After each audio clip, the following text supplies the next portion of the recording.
जय हिंद सभी फौजी पेंशनर बंधु।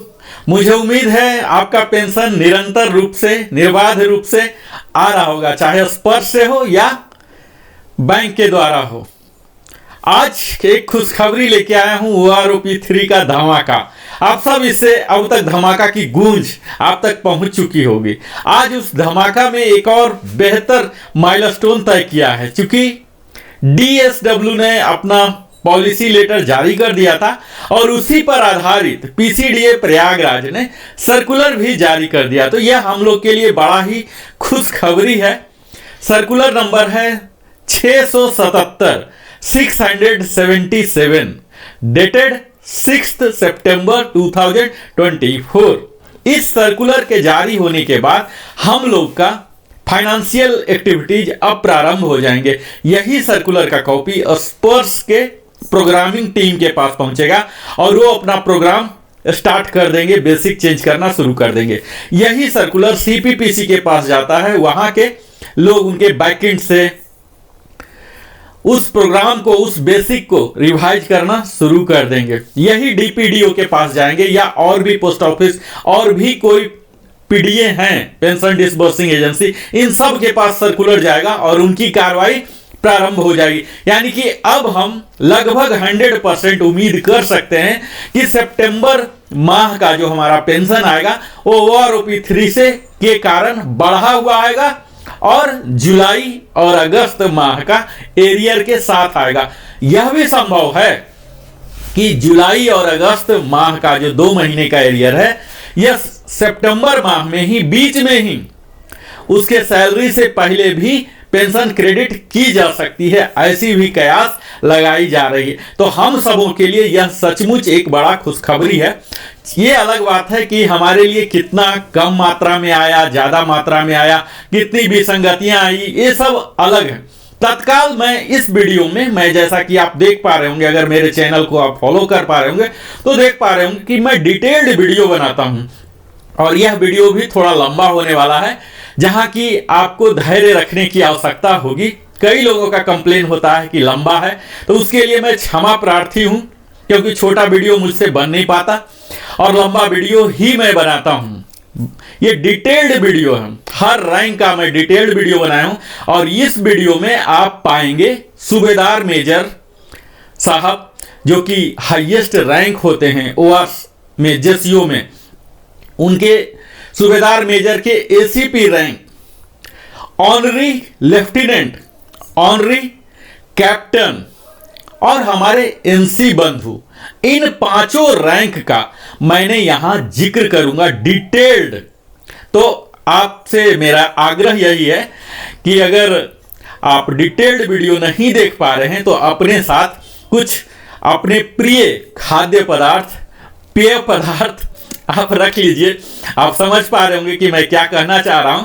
और अब मैं अपनी वास्तविक यात्रा आप सबों को समर्पित करते हुए प्रारंभ करता हूं और हमारी आगे की यात्रा OROP 3 के धमाका की यात्रा प्रारंभ हो, इससे पहले मैं Narendra Kumar, wellness consultant, entrepreneur trainer, अपना परिचय देते हुए आप सबों से विनम्र आग्रह भी करता हूं कि अगर आप हमारे चैनल में पहली बार आए हैं तो अवश्य ही सब्सक्राइब करें, लाइक करें, कमेंट करें और अपने सगे संबंधियों के साथ साझा करें।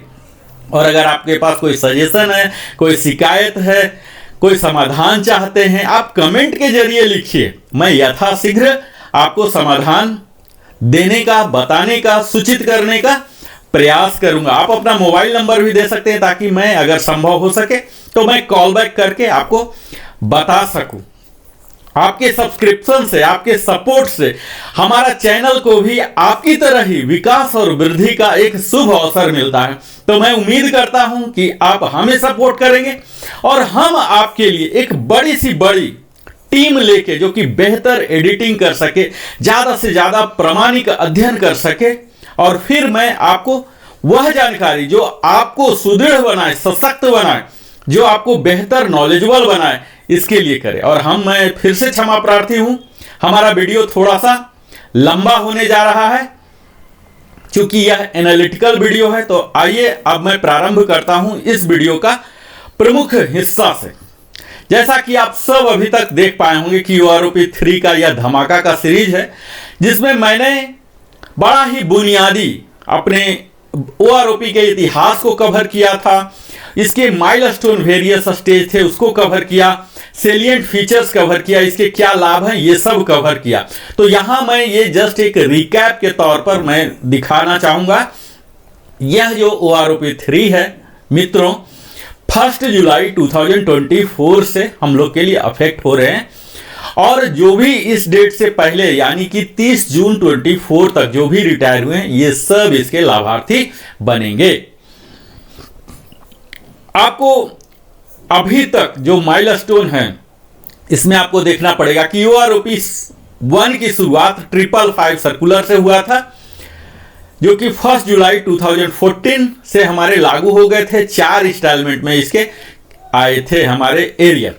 उसके बाद OROP 2 आया था 666 सर्कुलर लेकर, जो कि 1 जुलाई 19 से लागू हुआ था, और 4 इंस्टॉलमेंट इसमें भी हुए थे, और वीर नारियां या एवार्डी को सिंगल एक मुश्त लमसम में दिया गया था।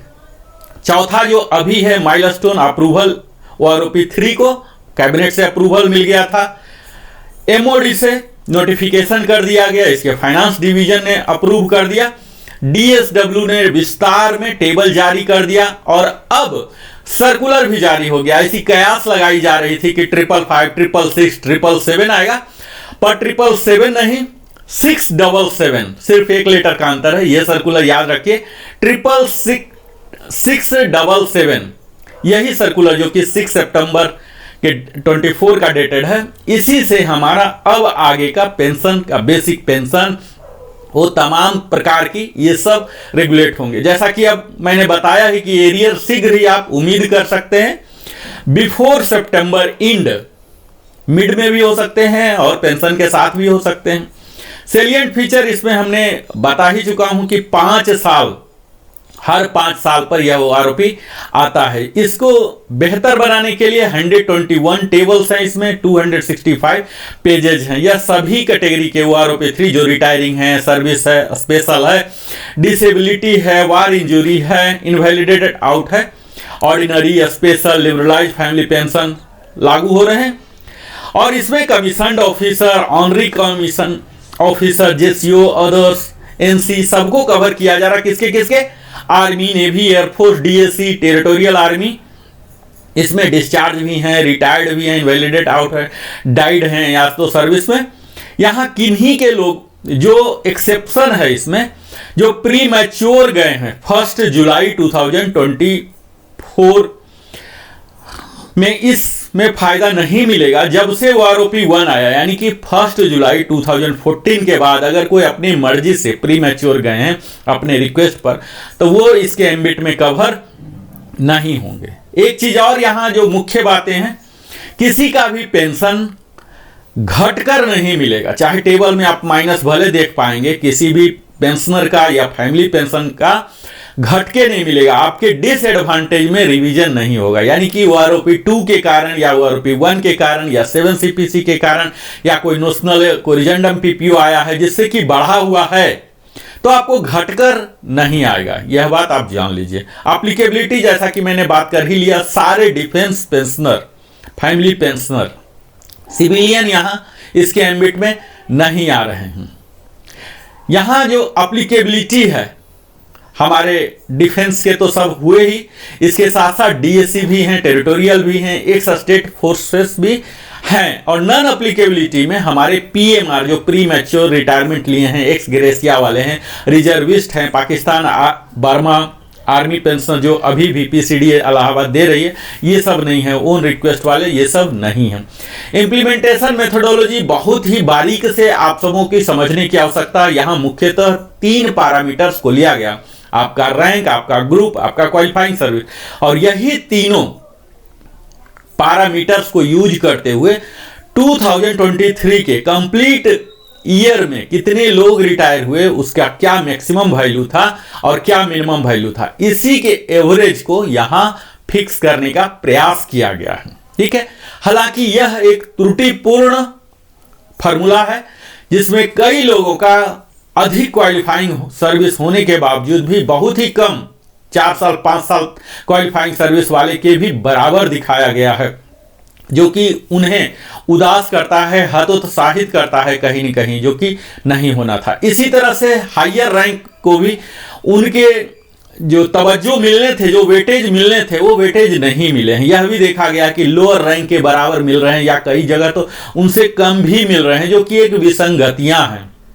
इसी तरह से कई लोगों का रिवीजन हुआ ही नहीं, पिछले 10 साल से कयास लगा के बैठे हुए थे कि जब भी वो आरोपी आएगा तो कुछ ना कुछ लेके आएगा, लेकिन कुछ भी लेकर नहीं आया। तो ऐसा कैसे हो सकता है? जो सर्विंग पर्सनल है, जो सेवा में है, उनका तो पेमेंट बढ़ ही रहा है, तो फिर पेंशन पर रिफ्लेक्ट होना चाहिए। ऐसा कौन सा फैक्टर आ गया जो कि उस रैंक को, उस ग्रुप को, उस क्वालिफाइंग सर्विस में बढ़ोतरी नहीं हुआ? तो यह भी एक विसंगतियां हैं। तो मुख्य जो इनके मेथोडोलॉजी है, मेथोडोलॉजी ही त्रुटिपूर्ण है, इस पर काम करना पड़ेगा। चलिए, अभी तो रिलीज हो गया सर्कुलर, अभी बहुत लंबी युद्ध है, हमने देश के लिए लड़ा, अब खुद के लिए लड़ना पड़ेगा। लड़ने के लिए क्या क्या हमारे पास लीगल रिकोर्सेस हैं, क्या क्या रिमेडियल एक्शंस हैं, ये सब हम आगे की वीडियो में बात करते रहेंगे। तत्काल इस मेथोडोलॉजी में यह देख लीजिए कि जो भी मैटर्स हैं, जो पॉलिसी मैटर हैं, वो आरोपी 2 में थे, वो आरोपी 1 में थे,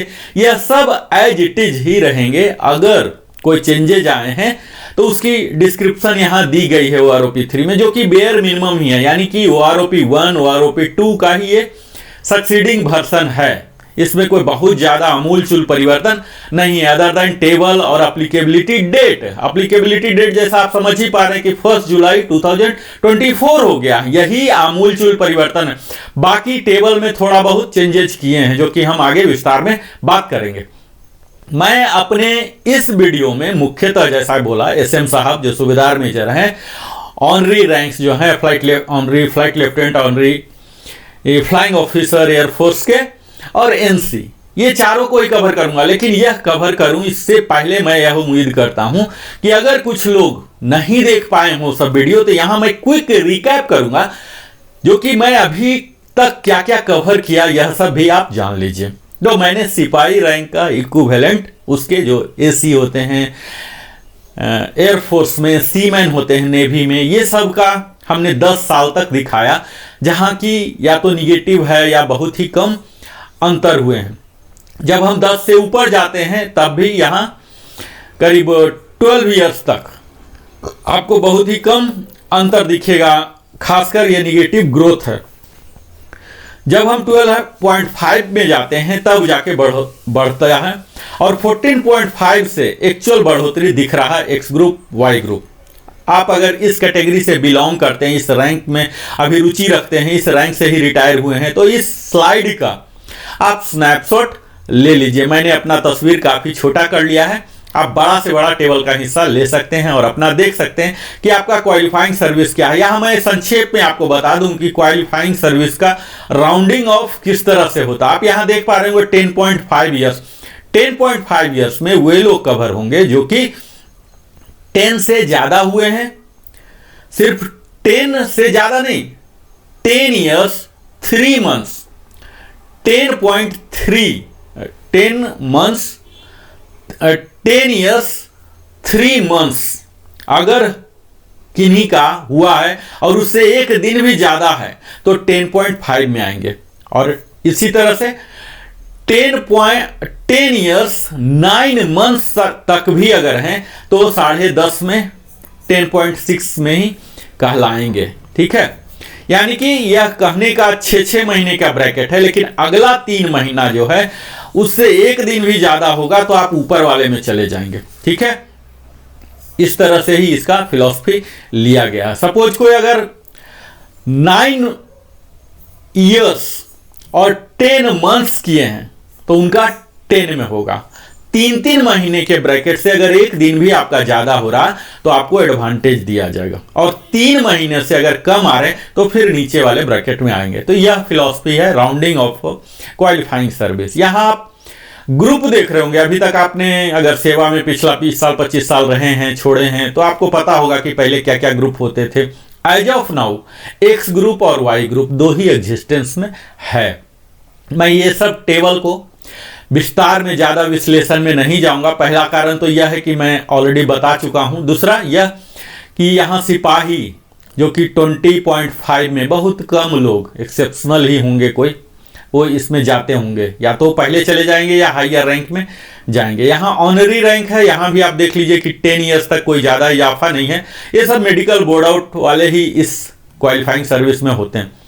यहाँ मुख्यतः 14 से 15 से जाना शुरू करेंगे, नेवी में 15 से जाना शुरू करते हैं, जो कि अच्छा खासा यहाँ दिख रहा है इजाफा, एक्स में भी और वाई में भी। आप यहाँ देख पाएंगे, मैं इस डिटेल्ड वीडियो में OROP 3 माइनस OROP 2 किया हूँ। यहाँ डिफरेंस दोनों एक्स वाई ग्रुप को दोनों साथ साथ लेके चला हूँ। यहाँ आप देख लीजिए कि सारे वैल्यू एक्स और वाई के लिए सेम लेके चला गया है ऑनरी नायक के लिए। इसी तरह से 2890 जो कि बिल्कुल ही ट्रिकी फिगर, मैजिक फिगर दिख रहा है, इसमें कोई जाएंगे नहीं। यहाँ आप नायक जो कपल होते हैं या लीडिंग सीमैन कह सकते हैं नेवी में, यहाँ 10 साल तक, बाकी पूर्वत जो टेबल था उसमें भी यही चीज था, निगेटिव वैल्यू था। यहाँ भी 10 साल तक निगेटिव वैल्यू ही दिख रहा। 10 के बाद भी यहाँ नायक में 17 साल तक भी अगर कोई गए हैं एक्स ग्रुप में तो माइनस ही है, और यहाँ पॉजिटिव हुए हैं वाई ग्रुप में 16.5 से। तो आर्मी के अधिकतम लोग इस ब्रैकेट में जाते हैं, 17 से स्टार्ट हो जाता है उन लोग का, तो 1381 स्टार्ट हो रहा है, जो कि अच्छा खासा है। अगर एक्स ग्रुप में कोई जाते हैं कपल में ही तो 2075 तक मिल रहा है, तो यहाँ काफ़ी अच्छा। और यहाँ फिर से ट्रिकी है, अगर कोई 21.5 तक नायक में जा रहे हैं तो 2075, लेकिन उसके बाद 4025 है। मुझे नहीं लग रहा कि इस कैटेगरी में कोई जाते होंगे जो कि इतना बड़ा लाभ ले पाएंगे। इसी तरह से यहाँ भी वाई ग्रुप में 1881 तक दिया गया है, बहुत ही कम होंगे। ऑनरी हवलदार के लिए भी इसी तरह से 10 तक में माइनस है, तो माइनस वैल्यू पर मैं विस्तार में बिल्कुल ही बात ही नहीं करूंगा क्योंकि माइनस तो होगा नहीं, उनको फिर OROP 2 का मिलेगा। ऑनरी हवलदार में भी यहाँ देख लीजिए कि 17.5 से पॉजिटिव होता है। वाई ग्रुप में शुरू से ही थोड़ी थोड़ी बढ़ोतरी है, और यहाँ 16.5 में जाकर 4 डिजिट में बढ़ोतरी प्रारंभ हो जाता है। यहाँ आप देखेंगे कि किस प्रकार से हर जो जाने वाले हैं एक्चुअल, जिसमें ज़्यादा जाते हैं, उन्हें कुछ न कुछ देने का प्रयास किया गया है। अभी आप आगे देखिए, हवलदार एंड इक्विवेलेंट, जिसे कि अपने फौज का जो हवलदार हैं, सार्जेंट हैं, पेटी ऑफिसर बैकबोन माना जाता है, क्योंकि ये मिडिल में आते हैं, काम भी करते हैं और सुपरवाइज भी करते हैं। ये मल्टी फेसेटेड होते हैं, इनकी जो भूमिकाएं होती है बाकी सबसे काफ़ी अधिक होता है, क्योंकि इनसे उम्मीद की जाती है ये बिल्कुल काम करे, रैंक एंड फाइल स्ट्रक्चर का रैंकर हो, और फिर कहीं सुपरवाइज करने की ज़रूरत हो, क्योंकि एक अच्छा अनुभव होता है इनके पास, 15 साल 20 साल 22 साल का भी अनुभव होता है, तो इनसे सुपरविजन की भी उम्मीद की जाती है। तो ये बैकबोन माना जाता है, और इसी रैंक में सबसे ज़्यादा रिटायर होते हैं। यह भी एक विचारणीय विषय है, क्योंकि इन्हें जो अप्रोप्रिएट सम्मान मिलने चाहिए थे वो कहीं न कहीं नहीं मिल पाती है, और इस वजह से आउटफ्लो जो है हवलदार रैंक का, सार्जेंट रैंक का, पेटी बहुत ही ज़्यादा होता है। यहाँ आप देख पाएंगे कि 10 साल तक जो भी है पूरा एक्स ग्रुप में निगेटिव वैल्यू है। हालांकि 10 साल तक मेडिकल बोर्ड ऑफ कोई हवलदार नहीं बनेगा, डायरेक्ट हवलदार बना है तभी होगा, या स्पोर्ट्स कोटा से, एक्सेप्शनल कोटा से हो सकता है। अदरवाइज नॉर्मल चैनल में 10 साल में हवलदार नहीं बनेंगे। वाई ग्रुप में 3 डिजिट में एटलीस्ट 500 के एवरेज में इजाफा है। इसी तरह से जब हम आगे बढ़ते हैं एक्स ग्रुप में आप देखेंगे 17 ईयर्स तक निगेटिव ग्रोथ ही है, 17.5 से बढ़ा है और 18 से अच्छा खासा बढ़ने लगा है। और 20 ईयर्स एक्स ग्रुप के जो अधिकतम जाते हैं, यहाँ इन्हें एक सम्मानजनक फिगर दिया गया है 2525, 2525 रुपये का इजाफा दिया गया। बड़ा ही शुभ नंबर है। तो 20 में ही जाते हैं, तो यहाँ जो भी 20 वाले हैं सार्जेंट, इनके लिए बहुत एक नायाब तोहफा मान सकते हैं। और इसके ऊपर DA भी आएगा, और शीघ्र ही 8 CPC भी आ रहा है, तो काफ़ी बेहतर कहा जा सकता है। अगर 53% भी DA इसके ऊपर रख लें तो यह फिगर 4000 से ज़्यादा होने वाला है। इसी तरह से वाई ग्रुप के लिए भी सब के लिए कुछ न कुछ दिया गया है। यहाँ तो आप देख लीजिए 13.5 में 2794 दिया गया है। 15 में 206 दिया गया है। यहाँ थोड़ी सी कमी हुई है इनकी भी, और इनके भी अगर 20 ईयर्स में आर्मी जाते हैं, ऐसे 20 नहीं जाते हैं लोग, 24 में जाते हैं, अगर कोई 20 में जा रहे हैं तो 2756 इन्हें भी काफ़ी अच्छा सम्मानजनक फिगर दिया गया है। तो यह तो हवलदार के हो गए। इसी तरह से जैसे हवलदार में कई लोग 24 में जाते हैं आर्मी में अधिकतम, और वाई ग्रुप के होते हैं, तो इन्हें अच्छा फिगर मिला, 2506 मिला है। और उससे भी ऊपर अगर जाते हैं, जो कि अगला रैंक नायब सूबेदार नहीं बन पाए, हवलदार ही हैं, तो 2618 है। और इसके बाद तो 3325 भी है, 25.5। हालांकि वहाँ की पॉलिसी ऐसी होती है 24 में ही जाना पड़ेगा इन्हें, या तो नायब सूबेदार बन जाएं या तो चले जाएं। इस तरह कई पॉलिसी, उस पॉलिसी मैटर पर मैं तत्काल बात करने के मूड में नहीं हूँ। मैं अभी ये बात करूँगा कि क्या क्या डिफरेंस है। तो एक्स ग्रुप में 21 साल के 2000 डिफरेंस हो रहे, 21 एंड 6 महीने में 2000 का डिफरेंस है। और उसके बाद सेंट्रली इन्होंने पूरे 28 साल जो मैक्सिमम है 1675 का दिया है। तो यहाँ काफ़ी कहा जा सकता कि हवलदार को मिला है, स्पेशली वाई ग्रुप को तो और भी बेहतर मिले हैं। हालांकि इसके विसंगतियां की बात करें तो पूरा 10 वीडियो भी बनाऊं विसंगतियां पर, तो बहुत ही कम पड़ेंगे। लेकिन यहाँ सिर्फ विसंगतियां को लाना नहीं, हमारा मुख्य काम इस वीडियो के द्वारा यह है कि उस टेबल को एज इट इज आपको विश्लेषण करके बताया जा सके, क्योंकि यह ओआरओपी अपने आप में एक जटिल विषय है। इस फौजी पेंशनर को समझना, जो फौज में होते हैं उनके भी बस की बात नहीं होती है, वहाँ के अकाउंट ऑफिसर भी। और यहाँ तो सारे सर्विसेज हैं, आर्मी के इतने वास्ट रेजिमेंट हैं, रैंक हैं, उनके स्ट्रक्चर हैं, अलग अलग पॉलिसी, टर्म एंड कंडीशन है, प्रमोशन पॉलिसी अलग अलग रेजिमेंट टू रेजिमेंट हो जाते हैं। फील्ड में पोस्टिंग हुआ तो क्या प्रमोशन एक्सपेक्ट हो जाएंगे, अगर हेडक्वार्टर में रहा तो क्या हो जाएंगे। तो इस तरह से तमाम वो सब इफेक्ट आ जाते हैं।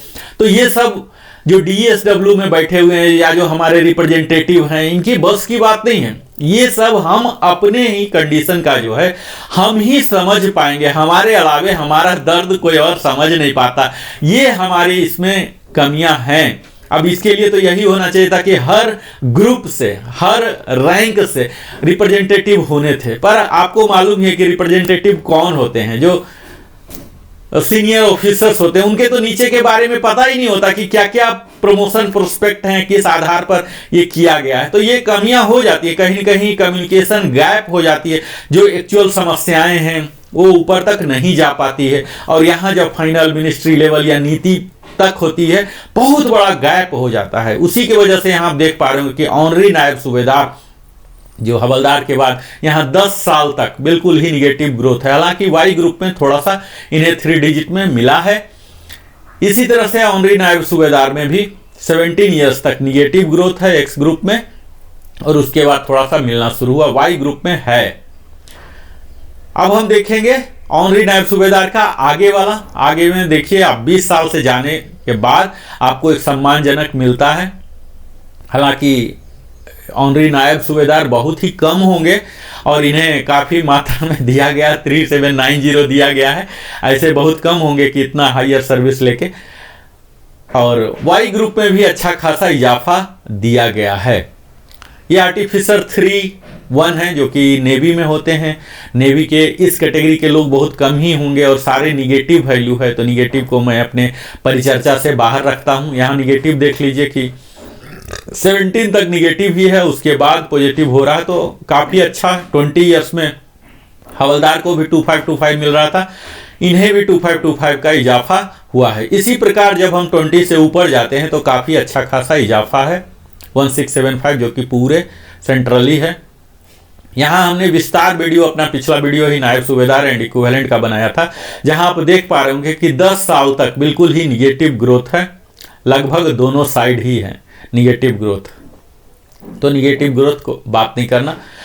यहाँ निगेटिव ग्रोथ 20 ईयर्स तक नायब सूबेदार के लिए, जेडब्ल्यू के लिए, यानी कि 20 ईयर्स में अगर कोई बन गए हैं और तब गए हैं तो उन्हें कुछ भी फायदा नहीं हो रहा है। वाई ग्रुप में हल्का सा फायदा दिख रहा है, 15 साल के बाद फायदा होना शुरू हो जाता है, जो कि 950, 1250 भी है 18 ईयर्स का। तो इस तरह से हुआ है।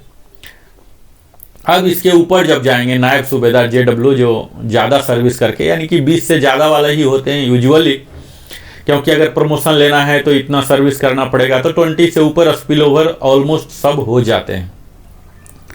तो यहाँ आप देख लीजिए कि तब यहाँ फायदा होना शुरू हो गया है। एक्स ग्रुप में काफ़ी अच्छा है, 1775 करके 2950 है 24 साल में, जो कि अधिकतम जाते होंगे आर्मी के।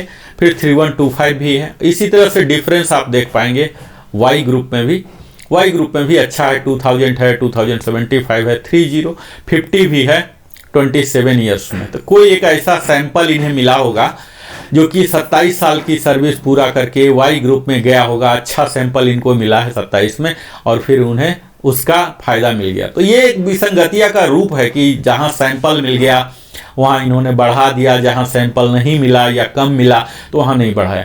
बढ़ाना घटाना ये हमने सेवा दिया है, अपने राष्ट्र को अपना भरपूर जीवन समर्पित किया है, इसके लिए पेंशन दिया जा रहा है। अगर पेंशन का प्रावधान नहीं होता, इतनी सुविधाएं नहीं होती, समाज में हमें सम्मान नहीं मिलता, तो शायद हमारा निर्णय कुछ और होता, कुछ और कैरियर में हम लोग जाते।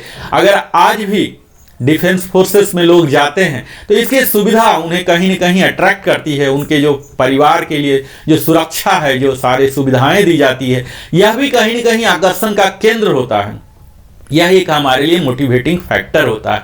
बेहतर पेंशन हो, बेहतर सुविधाएं हो, बेहतर वेतन हो, ये सब तो इसे कायम रखें, तभी हम और भी बेहतर होने के लिए हमारे जो अगली पीढ़ी है यह भी प्रोत्साहित रहे, उत्साहित रहे। हमने पिछले वीडियो में सूबेदार एंड इक्विवेलेंट का वीडियो बनाया था, एक्सक्लूसिव वीडियो, जिसमें कि लोग जो ट्रोलिंग कर रहे हैं सूबेदार रैंक के नाम पर, वह ऐसा नैरेटिव है कि इनका बेड़ा गर्क कर दिया गया। OROP 1 में भी कुछ नहीं मिला, 2 में भी नहीं मिला, और 3 में भी कुछ नहीं। तो ये जो बेड़ा गर्क कर दिया गया, इस नैरेटिव कहाँ तक सत्य है, कहाँ तक झूठ है, इसे आप स्वयं देख लीजिए कि यहाँ 6 महीने से लेके 10 साल तक एक्स ग्रुप में पूरे निगेटिव ग्रोथ है, और इतना हाइयर निगेटिव ग्रोथ तो ये कैसे हो गया, घट कैसे गया। और वाई ग्रुप में अगर पॉजिटिव ग्रोथ है भी तो मात्र 3 डिजिट में है, हवलदार को 4 डिजिट में दिया जा रहा है। यहाँ क्या ऐसी परिस्थिति आ गई कि इतने छोटे छोटे दे रहे हैं। चलिए ठीक है, 10 साल को मैं छोड़ता हूँ सूबेदार, इसके आगे बढ़िए। सूबेदार बनने में 20+ ही करने पड़ेंगे। वारंट ऑफिसर बनने के लिए भारतीय वायुसेना में कम से कम 24 से 25 साल की सर्विस करनी पड़ती है। तो यहाँ आप देख पा रहे हैं कि अगर कोई 19 साल तक भी जा रहे हैं, बहुत ही कम होंगे कि वो वारंट ऑफिसर बन भी गए और फिर जा भी रहे हैं, तो 19 तक पूरे एक्स ग्रुप में निगेटिव ग्रोथ है। वाई ग्रुप में थोड़ा थोड़ा मिल रहा है, कोई स्पोर्ट्स कोटा में आए, कोई डायरेक्ट रिक्रूट हुए हवलदार से, या डायरेक्ट जेसीओ में, ऐसे प्रावधान हैं। तो यहाँ थोड़ा थोड़ा इन्हें दिया गया है। अब फिर देख लीजिए कि यहाँ 18 ईयर्स में 450 है, 16.5 में 700। तो ये जो टेबल है, टेबल देख के ही आपको पूरा इरिटेशन हो जाएगा। मैं इरिटेट नहीं हो रहा हूँ, मैं तो प्रवक्ता हूँ पर ये जो भी देखेगा ये इरिटेट हो जाएगा कि क्या लॉजिक लिया गया है। अगर 17 ईयर्स में 700 की बढ़ोतरी हो रही है तो 17.5 में कौन ऐसा अपराध कर दिया कि आप उसे 0 कर रहे हैं और 18 में -450 कर रहे हैं। ये सॉफ्टवेयर के फॉर्मूला एक्सेल में डाल के कर दिया इन्होंने। क्या सैंपलिंग लिया, रॉन्ग सैंपलिंग भी तो हो सकता है। आपने सैंपल नहीं मिला तो इसमें वो क्या करेगा, वो सूबेदार क्या करेगा 17.5 वाला, अगर आपके पास सैंपलिंग नहीं उस पूरे वर्ष में, इस लेंथ ऑफ सर्विस वाला 17.5 वाला कोई रिटायर नहीं हुआ, डिस्चार्ज नहीं हुआ, तो इसमें उसका क्या दोष है। आपको सैंपल नहीं मिला तो आपने 0 डाल दिया। आपको सैलरी से लेना है, आपको मालूम है कि सैलरी का आधा पेंशन होता है, तो सैलरी तो मिल ही रहा ना सूबेदार को, घट के तो नहीं मिल रहा, 0 तो नहीं मिल रहा तो उस सैलरी का आधा कर देना है। जो पार्ट सैलरी का पेंशन में दे रहे हैं, बेसिक है, डीए है, जो भी पैरामीटर्स हैं, उन सभी पैरामीटर्स का आधा करके आप यहां फिक्स कर सकते हैं। तो ये तो इलॉजिकल है, या तो इरोनियस हुए हैं, या टर्म ऑफ रेफरेंस में ही इस तरह की चूक रही है। तो इस चूक का खामियाजा सूबेदार रैंक को भरपूर उठाना पड़ रहा।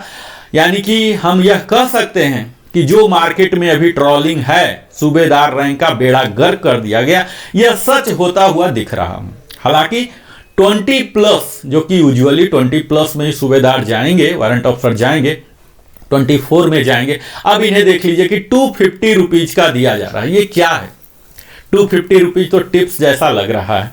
इतने सर्विस इन्होंने किया, इतने कठोर परिश्रम किया, और तब इनको छोटा सा अमाउंट 3 डिजिट में दिया जा रहा है। इससे बेहतर तो सिपाही का दिया जा रहा था। तो इन्होंने सर्विस किया, इनकी सिंसियरिटी पर इन्हें रैंक मिला है। इस चीज को इन्होंने डिजर्व किया होगा, तभी तो सर्विस ने इन्हें इस रैंक से नवाजा है। तो इस चीज को पेंशन में भी रिफ्लेक्शन होना चाहिए, जो कि नहीं हुआ है, त्रुटिपूर्ण है। और इसमें अथॉरिटी को चाहिए कि संज्ञान ले और इन पर रिवाइज किया जाए इस टेबल को। मैं उम्मीद करता हूं कि हम सबों का सामूहिक प्रयास होगा। सूबेदार रैंक के साथ जो किया गया है ऐसा गलत है, इसे माने अथॉरिटी और सुधारने का प्रयास करे। अब मैं आगे आता हूं, जो कि आज का मुख्य बिंदु है। अभी तक तो मैं रिकैप ही कर रहा था, यह मानते हुए कि हमारे कई बंधु जो नहीं देख पाए होंगे वो देख लें, वो समझ लें। अब मैं नए विषय पर आ रहा हूं, जो कि हमारा आज का मुख्य विषय है, सूबेदार मेजर एंड इक्विवेलेंट, यानी कि master warrant officer, master chief पेटी ऑफिसर, आर्टिफिसर 1 और 2 जो नेवी में होते हैं। इनकी आप देख लीजिए कि क्वालिफाइंग सर्विस 10 साल, तो 10 साल तक तो ये कोई जाते ही नहीं है। ठीक है, चूंकि कोई जाते नहीं है तो इनके सैंपलिंग जो कलेक्ट कर रहे थे एक्स ग्रुप में कुछ भी नहीं मिला और ये माइनस में जाते गए। तो चलिए हम इग्नोर करते हैं। ऐसा बहुत ही रेयर होंगे कि कोई डायरेक्ट रिक्रूटमेंट, ऐसा कोई स्कीम है, एसएम डायरेक्ट आते हैं और चले भी जाते हैं। मेडिकली पहला तो आते नहीं, दूसरा बात इस क्वालिफाइंग सर्विस तक में बनेंगे नहीं, दूसरा बनेंगे तो मेडिकल वगैरह के कारण ही जाएंगे। तो यहाँ सारे निगेटिव हो रहे हैं। हालांकि वाई ग्रुप में 3 डिजिट में यहाँ इन्हें इजाफा हो रहा है। 437 देख लीजिए 6 महीने में, तो यहाँ बहुत ही कम होते हैं ऐसे केसेस। तो इस सैंपलिंग पर मैं विचार नहीं कर रहा हूँ। मैं आगे बढ़ता हूँ और आगे देखिए, यहाँ देखिए कि 10.5 में यहाँ भी इनके निगेटिव ग्रोथ ही दिख रहे हैं। यहाँ देखिए 10.5 एक्स ग्रुप की अगर बात की जाए तो निगेटिव ग्रोथ ऑलमोस्ट 18 इयर्स तक है निगेटिव ग्रोथ। तो एक निगेटिव ग्रोथ ही पूरा है, तो निगेटिव पर मैं बात ही नहीं कर रहा हूं। 18.5 से शुरू हो रहा 316 रुपीज का इजाफा 19 में, 768 की बढ़ोतरी 19.5 में, 1219 की इंक्रीज हुई है और 20 इयर्स में थोड़ा सा इंक्रीज हुआ है, बढ़ोतरी हुआ है 1539 का। इसी प्रकार अब वाई ग्रुप में थोड़ा सा बेहतर स्थिति देख सकते हैं कि यहाँ निगेटिव के बजाय पॉजिटिव वैल्यू है। यानी कि वाई ग्रुप के कुछ ऐसे लोग हैं जो गए हैं और इन्हें सैंपलिंग मिला है, और हर जो बढ़ा हुआ अमाउंट है इसमें डिफरेंस देख रहे हैं, बहुत ही फ्रिक्वेंटली डिफरेंस। 10.5 में 593, 11 में 602, यानी कि अलग अलग कंडीशन के अलग अलग लोग गए हैं जिनके पेंशन बहुत ही वेराइटी रहे होंगे, वेराइटी बहुत ही ज़्यादा रहा होगा, इसलिए इतना वेराइटी यहाँ भी आया फाइनली। इनके इजाफा होने शुरू हुए हैं वास्तविक वाई ग्रुप में 16.5 से 100,090 का इजाफा हुआ। इसी प्रकार 20 इयर्स के अगर हैं तो इनके बम्पर 3035 रुपीज के हुए हैं। अगला टेबल जो है 20 इयर्स 6 मंथ का, जिस ब्रैकेट में यहाँ के अधिकतम लोग आते हैं, इसी ब्रैकेट में रिटायर होना शुरू करते हैं वास्तविक, तभी ये बन भी पाएंगे सूबेदार मेजर। जो एवरेज केस ले रहा हूं, यहां आप देख पाइए कि एक्स ग्रुप का जो हम देख पा रहे हैं, आप यहां देखिए, ये काफी बेहतर है 20 इयर्स में, जो कि अब रिटायर हो रहे हैं। 20.5 के लिए 1562 है, 21 के लिए 1106 है, 21.5 के लिए 15 है। तो यहां आपको काफी डिफरेंस दिखेगा। 23 के लिए अगेन ये बड़ा ही डिस्करेजिंग है कि 22.5 तक के लिए 1050 है, और उससे अगर आपने ज्यादा सर्विस किया 23 से, जो कि यहां इसी ब्रैकेट में ऑलमोस्ट यही जो ब्रैकेट है इसमें लोग जाते हैं, और यहां बहुत ही कम कर दिया गया है। ये देखिए, यहां आप देखेंगे टोटल निगेटिव वैल्यू में कर दिया गया है। क्योंकि इनकी जो मैक्सिमम है कैपिंग कर दिया गया 32,000 पर, इसके वजह से पूरा निगेटिव वैल्यू यहाँ आ गया। यहाँ 34 भी किया गया है तो निगेटिव वैल्यू है। तो ये सब पूरी विसंगतियां हैं। हम कयास लगा के बैठे थे कि हमारा बढ़ेगा, ये क्या है कि और घट के आ गया। हालांकि यही चीज़ अगर आप देखेंगे डिफरेंस वाला वाई में, तो वाई ग्रुप में काफ़ी अच्छा इजाफा यहाँ मिला है, जिन्हें कि 20.5 में 3,500 है, 3,308 है। तो यहाँ काफ़ी अच्छा अमाउंट इन्हें दिया गया है 24 ईयर तक। अब देख लीजिए कि क्या लॉजिक है कि एक्स ग्रुप को निगेटिव में है, वाई ग्रुप का इतना पॉजिटिव हो गया। तो ये महज सैंपलिंग है। ये तो हमें लग रहा है कि आगे की दुनिया हमारी जीवन और दशा और दिशा आर्टिफिशियल इंटेलिजेंस और सॉफ्टवेयर तय करने वाला है। जो डाटा एनालिटिक को डाटा मिला और वही हमारा जीवन तय करेगा क्या? हमारा जो आत्मा है, हमारा जो शरीर है, हमारे जो इंटेलिजेंस है, ये क्या एआई के सामने नतमस्तक हो चुका है? आज जो सॉफ्टवेयर इसका जो टेबल बनाने में लिया गया है सहारा एआई का, डाटा एनालिटिक का, क्या वही रूल करेंगे पूरे राष्ट्र को? हम लोग जो आबादी है, इतना भारत की आज आबादी इतने हो चुकी है पढ़े लिखे लोगों की 140 करोड़, क्या ये सब बेकार है एआई के सामने? तो ये एआई की चूक है, आप सीधा कह सकते हैं ये एआई की चूक है। यहाँ एक्स को एक तरफ से निगेटिव वैल्यू दिया गया और यहाँ पॉजिटिव वैल्यू दिया गया। हम लोग आज हो क्या रहा है, इतना ज्यादा निर्भर हो गए हैं एआई टूल्स पर, उसका खामियाजा हमें सहना पड़ रहा है। यहाँ यह देखा ही नहीं जा रहा कि बढ़ोतरी तो सबको होना चाहिए। OROP 3 के पीछे थीम क्या है? हमारी जीवन शैली जो हो उसमें सुधार हो, हमारा उत्थान हो हमारे जीवन का, और अल्टीमेटली राष्ट्र का होगा, हमारे परिवार का होगा, समाज का होगा। यही तो थीम है OROP का। तो आप निगेटिव वैल्यू यहां दे रहे हैं, क्यों? क्योंकि डाटा एनालिटिक्स से डाटा नहीं मिला तो माइनस में दे दिया। किसी ने मैनुअल इसे वेटिंग करने का कोशिश किया, किसी ने इसे मैनुअल प्रूफ रीडिंग करने का प्रयास किया। जो भी टेबल आया जनरेट हो गया, 121 टेबल DSW ने रिलीज कर दिया, PCDA ने भी 677 सर्कुलर जनरेट कर। क्या आदमियों के लिए, क्या आदमी की इंटरफेरेंस नहीं चाहिए? क्या सिर्फ एआई रेगुलेट करेंगे पूरे वर्ल्ड को और पूरे इंडिया को? तो इसमें महान त्रुटि है, इन त्रुटियों को देखने की जरूरत। हाँ, आज के समय में हम टेक्नोलॉजी को, एआई को इग्नोर नहीं कर सकते, लेकिन यह भी नहीं है कि उस पर ओवर रेटेड कर दें, ओवर कॉन्फिडेंट हो जाए और उसके कारण कई लोगों को खामियाजा उठाना पड़े, जो कि यहाँ क्लियर कट दिख रहा है। अगर 24 ईयर्स में 2950 का इजाफा हो रहा है, जो कि पिछले पे कमीशन में इतना ही था, तो फिर 1250 ही क्यों है? इनको भी सेम प्रोपोर्शनल होना चाहिए था। इसमें तो सिंपल सी है कि जितना परसेंट बढ़ाना है तो मिनिमम सब में बढ़ना ही चाहिए। तो यहाँ आप देख लीजिए कि सूबेदार मेजर को बहुत ही ज्यादा खामियाजा सहना पड़ रहा है। इसके आगे आप देखिए और भी ज्यादा जो इस ब्रैकेट में जाएंगे 28.5, एक्स ग्रुप में मात्र 25 रुपीज का डिफरेंस हो रहे हैं। ये क्या है?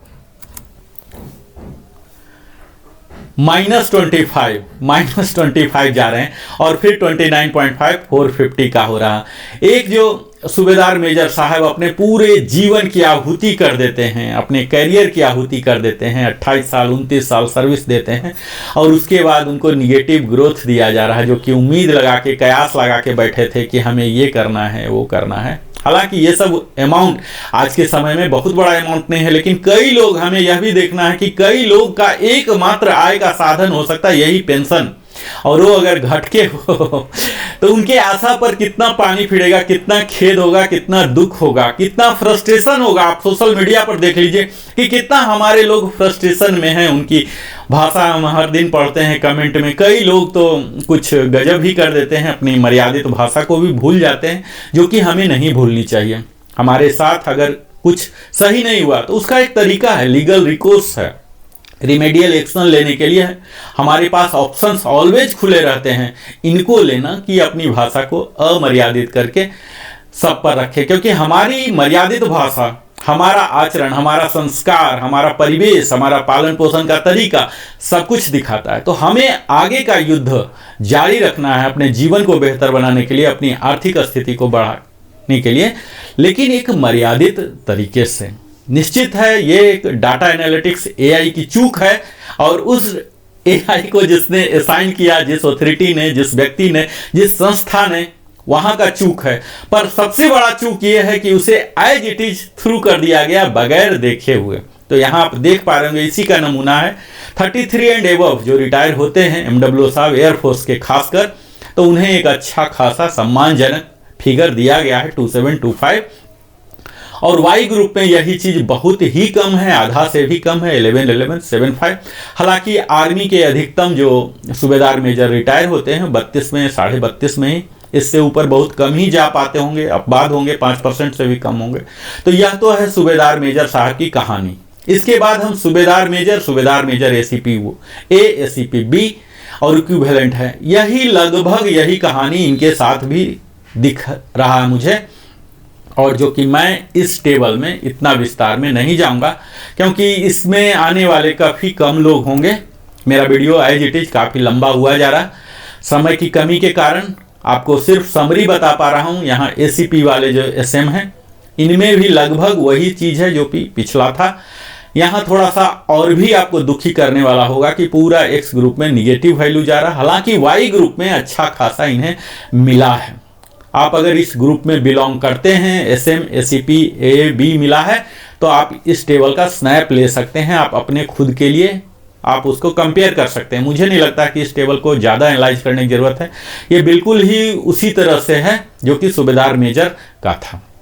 अगला रैंक जो कि बड़ा ही सम्मानजनक है, honorary lieutenant, honorary flying officer और ऑनरी सूबेदार लेफ्टिनेंट बोलते हैं नेवी में, तो इनके लिए है। ये काफ़ी मशक्क़त के बाद मिलते हैं, 15 अगस्त को, 26 जनवरी को मिलते हैं। इनके पूरे अदम्य सर्विस जो होते हैं, आप बोल सकते हैं अद्भुत सर्विस इनके सचमुच होते हैं। हर रैंक को इन्होंने पार किया है, सारे कष्ट को पार किया है, संपूर्ण जीवन का समझिए 2/3 तो इन्होंने आहुति दे दिया है राष्ट्र के लिए।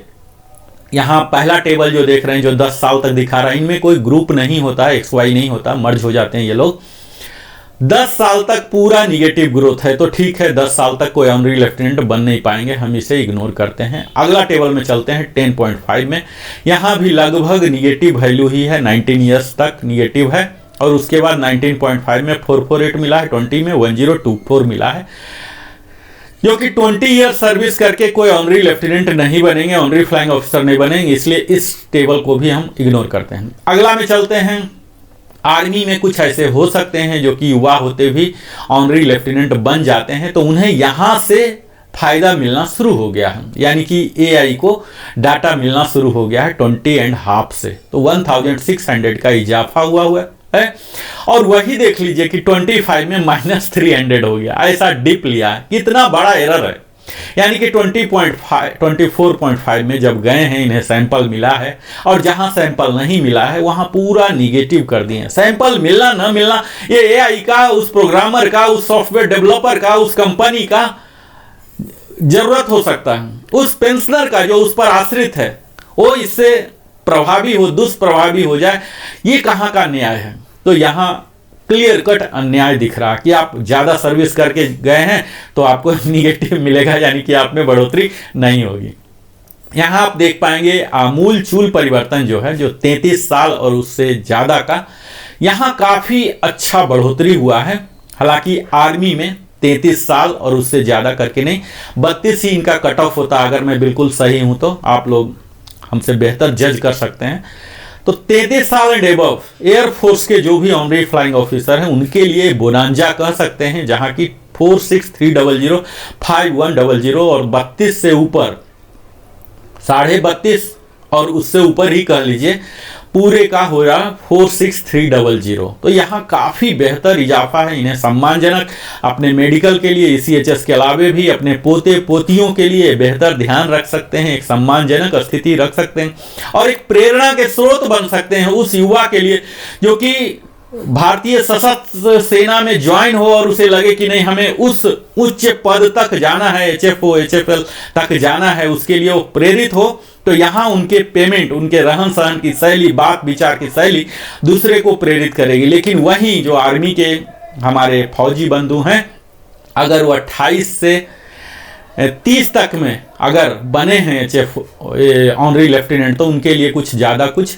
नहीं है। इनके लिए 31 साल के बाद शुरू हुआ है 1425। तो यहाँ भी आप विसंगतियाँ कह सकते हैं कि मात्र 31.5 साल का, यहाँ तक कि 32 साल का 1425 दे रहे हैं और 32 से ऊपर 51 दे रहे हैं। इतना ज़्यादा बदलाव तो ये निश्चित कहीं न कहीं फ्रस्ट्रेशन का कारण बन सकता है। इस पर ध्यान देने की आवश्यकता है। मैं अगला टेबल में जाता हूं जो कि हमारे हाईएस्ट रैंक हैं, हमारे सशस्त्र सेना के जेसीओ रैंक में हाईएस्ट रैंक माने जाते हैं honorary captain, honorary flight lieutenant या नेवी के ऑनरी लेफ्टिनेंट।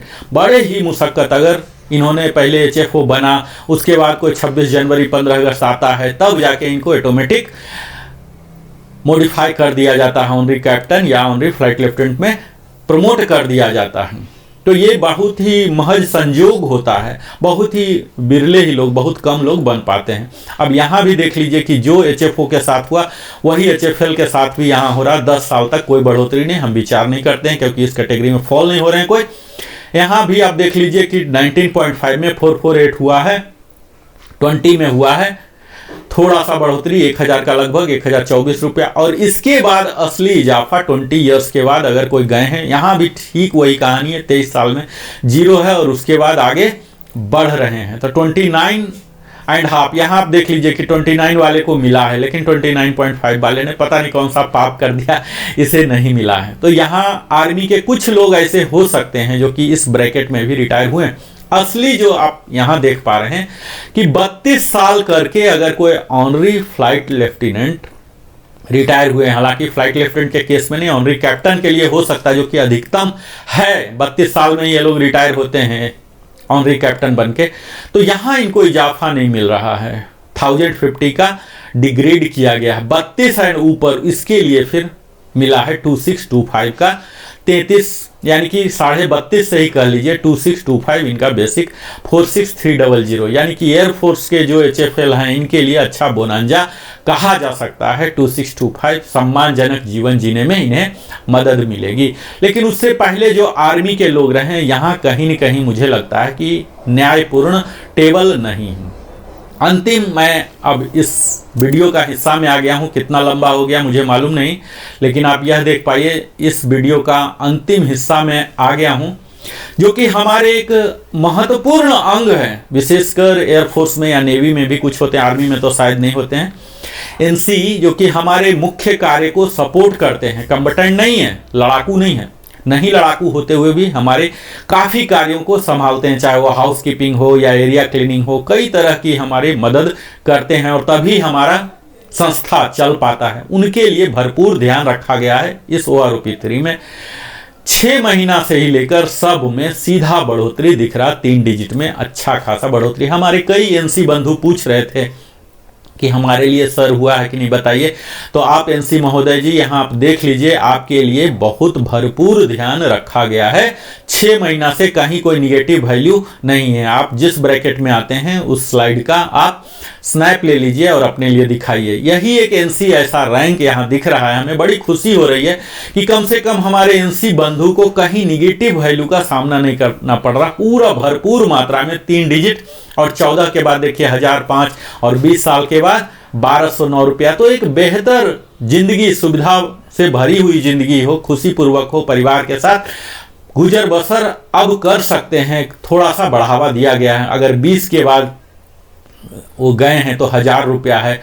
एनसी मात्र ही एक रैंक ऐसा है जिसे देखकर अपना दिल खुश हो जाता है। खासकर आप देखिए यहाँ जो 29 ईयर्स करके एनसी करके गए हैं, एनसी में भी अलग अलग कई रैंक होते हैं, लेकिन यहाँ टिंडल और ये सब डिस्क्राइब नहीं किया गया, सिर्फ एनसी रखा गया है। क्वालिफाइंग सर्विस दिया गया, इसमें कोई ग्रुप वगैरह होता नहीं चाहिए। इनमें भी इंटरनल प्रमोशन होते हैं।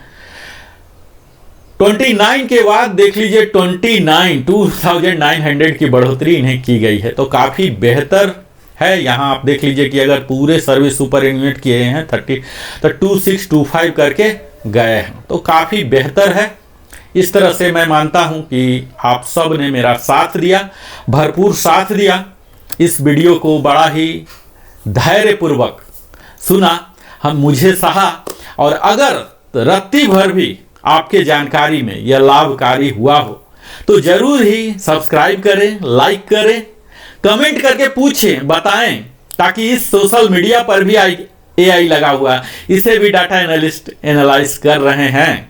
आप देख ही रहोगे कि किस तरह से सरकार की मुहिम है सोशल मीडिया की जानकारी को लेना। तो ये भी जानकारी आप जो कमेंट दे रहे हैं, ये भी जानकारी कहीं न कहीं कलेक्ट किया जा रहा है और इस पर भी कार्रवाई होगा। सरकार इस फीडबैक पर काम करेगी। तो आपकी अगर कोई पॉइंट है, जेन्युइन पॉइंट है, आपके केस में कोई मेरिट है, तो अवश्य ही आप रखें। आप सकारात्मक होते हुए आप रखें, निश्चित है उस पर बेहतर सकारात्मक एक्शन भी लिया जाएगा। हम उम्मीद नहीं छोड़ सकते हैं, हमारी पूरी जिंदगी उम्मीद पर ही टिकी हुई है। और इसी तरह से आप सेहतमंद रहें, क्योंकि पेंशन पाने के लिए आपका सेहतमंद होना, आपका जीवन कायम रहना, यह प्रीरिक्विजिट है।